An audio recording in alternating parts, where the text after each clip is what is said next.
Happy Tuesday. You know, a lot of people have hobbies. Some people don't have hobbies, and I feel sorry for them, but a lot of people have hobbies, keep their minds and their hands busy. Some folks work crossword puzzles. I could do crossword puzzles if they're not too hard. Some folks like to play that Sudoku, or is it Sudoku? I never did get that straight. But that number game, and I enjoy those if they're not too hard.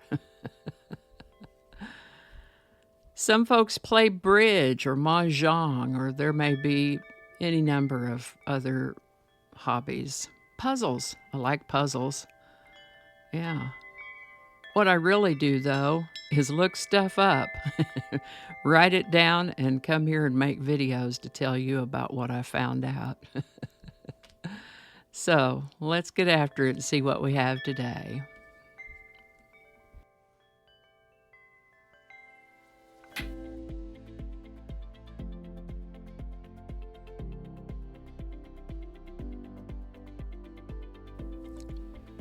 Hi there, and welcome to This Day in History for September 17th. September 17th is the 260th day of the year in the Gregorian calendar, 261st in leap years, with 105 days remaining to the end of the year. The microphone's a little bit over to the side. I don't know if I should face the microphone, but then it kind of gets in the way of the camera, I think. But anyway, let's try that. Okay. Today's word is regent. Regent can be a noun or an adjective, and it's a word we've used before in these episodes, not as a word of the day yet, but in talking about people and events of the past. So, what does it mean? As a noun, regent is a term used in monarchies, and it's a person appointed to govern when the actual monarch is unable, due to being too young, being away, being incapacitated, or otherwise unable to rule. If a monarch has died or abdicated the throne, leaving a vacancy, and the new monarch has not yet been determined, whoever is in charge is the regent. The rule of a regent is called a regency. A regent may be an individual or a committee or group. A monarch may occasionally grant the title of regent to said monarch's most trusted advisor or personal assistant.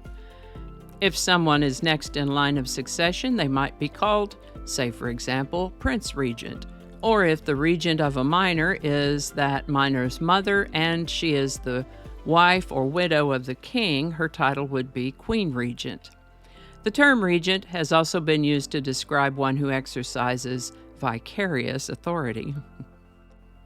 Interestingly, if you ever hear the term Regency era, that refers to a time in British history generally considered to be between around 1795 to 1837, although the actual regency for which it is named only ran from 1811 to 1820. King George III had become ill and relapsed into mental illness and had become unable to rule, so his eldest son, George, Prince of Wales, was appointed Prince Regent and became George IV when he ascended to the throne after George III died. Complicated stuff, huh? The Regency era ended with the coronation of Queen Victoria in 1837. The term regent comes to us from Latin, where it meant ruling or governing. First known use of the word regent is around 1400. Regent. The word regent was requested by viewer Adam Bauer. Thanks, Adam. And I haven't forgotten your request for more on the Wrecking Crew. It's on the list. Thanks again, Adam. And if you have a word you'd like to see in this Word of the Day segment, drop it in the comments. We'll take a look at it. And with that, the United States Constitution was signed at Independence Hall in Philadelphia on September 17, 1787. Incidentally, you will remember that there were 13 colonies at the time, right? But Rhode Island declined to send delegates to the Constitutional Convention So the Constitution was signed by 39 delegates representing 12 states. From the It Takes All Kinds department, a fellow named Joshua Abraham Norton declared himself Norton I, Emperor of the United States, September 17, 1859. Born in England, raised in South Africa, he had immigrated to San Francisco in 1849, where he traded in commodities and was a real estate speculator. Those can be tricky businesses, and he had a deal go bad on him in a big way. It ruined him financially. But he was apparently a likable guy, and while some may have thought he was eccentric or even insane, residents of San Francisco and thereabouts treated him with deference, took note of his frequent newspaper proclamations, and enjoyed his imperial presence. He received free ferry and train passage, and people helped him with rent and free meals from friends who were better off financially. Local merchants capitalized on his notoriety by selling souvenirs bearing his image. Mark Twain based a character in The Adventures of Huckleberry Finn on Norton. Robert Louis Stevenson wrote a character based on him as well in his book, The Wrecker. He was described as a gentle and kindly man. Let him be emperor if he wants to. And San Francisco obliged. Emperor Norton does sound like quite a character, doesn't he? Indeed, when he unexpectedly collapsed and died in January of 1880, some 10,000 people paid homage to him at his funeral, and he's still talked about and remembered fondly in the San Francisco area. Emperor Norton. This is the birthday of the late Hank Williams Sr. Born September 17, 1924, Hiram King Williams was named after the Phoenician king Hiram I from the Book of Kings in the Bible. Of course, we know him as the pioneering singer-songwriter and one of country music's most influential figures, Hank Williams. Hank developed an early passion for music, got his first musical instrument when he was 6 years old, a harmonica, and he learned guitar from a local African-American blues musician, Rufus Payne. Hank began performing on radio stations in his teens, as so many did in those days. And in 1947, he signed with MGM Records, releasing his first hit, Move It On Over. Considered by some to be one of the earliest examples of what would come to be known as rock and roll music, and I'll leave a link to that song in the description for you. It's a pretty amusing song. Hank Williams is best known for timeless classics like Your Cheatin' Heart, Hey Good Lookin', and I'm So Lonesome I Could Cry. His lyrics, rooted in personal hardship, heartache, and human vulnerability, resonated deeply with listeners. Despite his fame, Hank Williams struggled with alcoholism and health issues, leading to his untimely death at the age of 29. In his all-too-brief career, Hank Williams Sr. left a profound influence on country music and is regarded as one of its founding fathers. He was posthumously inducted into the Country Music Hall of Fame in 1961. Hank Williams. Now we have a playlist of episodes for this day in history, as well as a playlist of single subjects called How About That? And words of the day in a playlist called There's a Word for That, and I'll leave links to those playlists for you.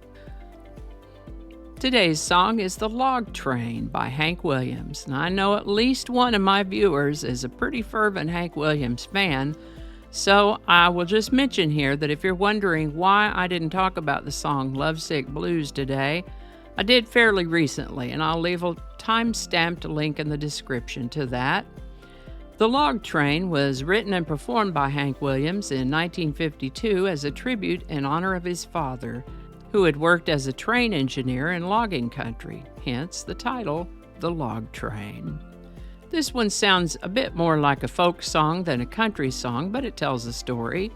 He recorded it in December of 1952, sang it live at a private Christmas gathering in 1952, a week before he tragically died. It may be the last song anyone heard him sing live. The Log Train by Hank Williams Sr., link in the description. Wow, what an interesting day. From regents to self-proclaimed emperors. You never know what we're going to find. Thanks for watching. And if there are any outtakes, which why wouldn't there be? Of course there are. They'll be next. Have an awesome day and stay curious. As a noun, a regent... Maybe I could just read what's written on the page. All right. This is the birthday of the late Hank Williams Sr. Where did that come from? I don't know. That's not how the emphasis goes. He was posthumously inducted into the Country Hall of Music. He was posthumously inducted into the Country Hall Music. What the heck? Country Music Hall. Okay. Today's song is The Long... No, it's not.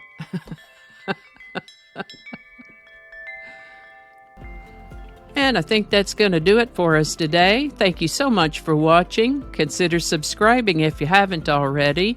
Feel free to share this video with the link in your email, messaging, or social media. If you enjoy this series, you can check out the playlist that contains these videos. I'll put a link to that in the description. That description lives on YouTube, so for other platforms, I'll include a link to my blog page called No Really. And you can also find me on Rumble, BitChute, and Odyssey.